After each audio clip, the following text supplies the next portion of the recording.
இல்ல மேம். அது மட்டும் காரணம் அப்படி இல்ல.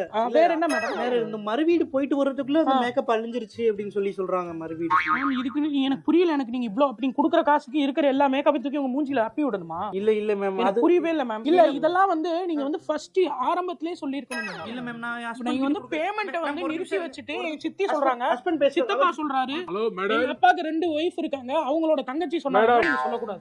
சார் சொல்லுங்க சார். மேடம் வணக்கம் மேடம். இது மேக்கப் மறுவீடு போயிட்டு வரணும்னா பரவாயில்ல. மூஞ்சி கழுவுனா மேக்கப் இது என்ன மேக்கப்? சார் மூஞ்சி கழுவுனா மேக்கப் போக தான் சார் செய்யும். நான் பச்சையா குத்தி விடுறேன். அப்படியே மூஞ்சில டாட்டூ போட்டு விடுறேன் நான். இல்ல நீங்க மேக்கப் சரியா போடல. நீங்க போட்டது மேக்கப் போடல. சரி சார் ஓகே. நான் வந்து இல்ல எனக்கு புரியுது. நீங்க எங்க வர்றீங்க எனக்கு தெரிஞ்சிருச்சு. எனக்கு நீங்க பேமெண்ட் கொடுக்க வேணாம். இது வந்து நான் ஏதோ ஒரு கோயில் செவத்துக்கு வெள்ளை அடிச்ச கணக்குல நான் எழுதிட்டேன். தர்மத்துக்கு பண்ணேன்னு நினைச்சேன். அந்த அளவுக்கு ஆனா உங்க குடும்பம் வந்து நாசமா தான் போகும். அது இல்ல மேடம். உங்க குடும்பம் விளங்குறது. அக்கவுண்ட் நம்பர் நான் போடுறேன்.